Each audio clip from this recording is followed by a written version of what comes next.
7 astuces pour ne pas prendre de poids durant les fêtes ou à Noël. Alors, c'est une question qui est énormément revenue. Donc, si jamais toi, tu es concerné par cette problématique du poids de Noël et des fêtes et que tu cherches des vraies informations qui vont t'aider à ne pas prendre de poids, eh bien, tu es au bon endroit. Donc, on va aborder vraiment ces 7 points-là qui sont capitaux pour moi. C'est ce que je donne à mes plus de 20 000 élèves sur les groupes Facebook, etc. Donc, je le rappelle, si jamais tu veux que je t'aide, toi, personnellement, dans ta perte de poids et que tu veux réussir à 100%, envoie-moi 100% dans les commentaires et je me ferai un plaisir de t'aider. Donc, on va commencer. C'est une période qui est très redoutée chez certaines personnes. Ça peut créer de l'anxiété, de l'angoisse. Ils ne se sentent pas bien à cette approche-là. Ils ne savent pas quoi faire. Est-ce que je mange beaucoup? Est-ce que je ne mange pas? Est-ce que je me prive? Qu'est-ce que je fais? Eh bien, en conseil numéro 1, déjà, ça va être de garder une activité physique de 3 à 5 fois par semaine. Donc, bien entendu, si jamais tu es sur un de mes programmes, continue le programme. Si jamais tu n'es pas sur un de mes programmes, prends mon programme. Non, je rigole. Si jamais tu n'es pas sur un programme, tu peux aussi faire toutes les vidéos gratuites que j'ai mis à disposition sur ma chaîne YouTube, bien évidemment. Ça, c'est important de ne pas arrêter son activité physique durant la période des fêtes.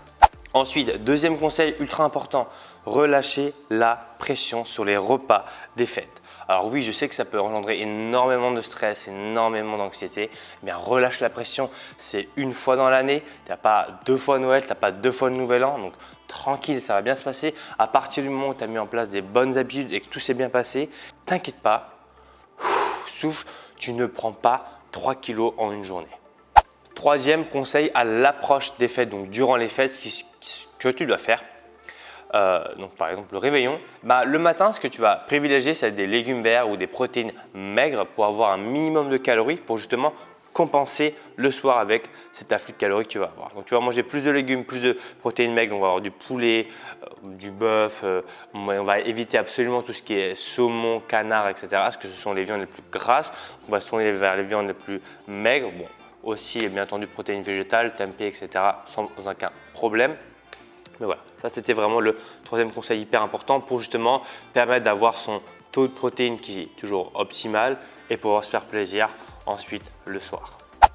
Quatrième astuce hyper importante, on évite d'arriver le ventre vide. C'est la pire des choses lors d'un réveillon, c'est d'arriver le ventre vide parce que là tu vas vraiment manger énormément de calories.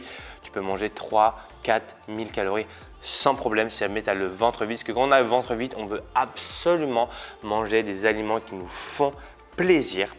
Et il n'y a aucun souci par rapport à ça. Mais si jamais tu veux rester dans les clous, attention, ça peut jouer en ta défaveur. Donc privilégie un petit repas juste avant sur le conseil numéro 3 avec des protéines maigres et des légumes.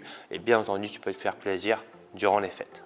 Cinquième conseil, et là c'est durant le repas, focalise-toi sur ton apport en protéines en numéro 1. Donc ça va être protéines, je rappelle, viande, poisson, œufs, abats en premier. Et ça va te permettre de te dire, ok, j'ai mon niveau de protéines déjà, c'est cool, et ça augmente aussi les niveaux de satiété. Sixième conseil et avant-dernier, il faut garder ton rythme de sommeil. Le sommeil, c'est hyper important dans la régulation de ton appétit. Si tu changes totalement tes habitudes, tu as beaucoup plus de chances de céder à la tentation et de manger beaucoup plus.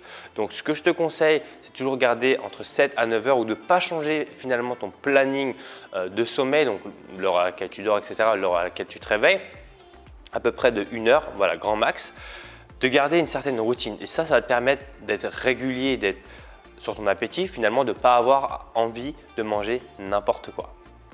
Et enfin, le dernier conseil, c'est de manger lentement. Alors oui, ça c'est un conseil qui est assez commun, mais manger lentement, ça permet forcément de diminuer son apport en calories et ça peut énormément t'aider aussi. Voilà pour ces 7 conseils, je pense que j'ai fait le tour. Dis-moi dans les commentaires si jamais un de ces conseils t'a aidé et si jamais tu as une question à me poser, bien évidemment, juste en dessous. Je me ferai un plaisir de t'aider. N'oublie pas le petit bouton like si jamais tu apprécies ce genre de vidéo. On se retrouve très bientôt. D'ici là, porte-toi bien. Ciao, ciao.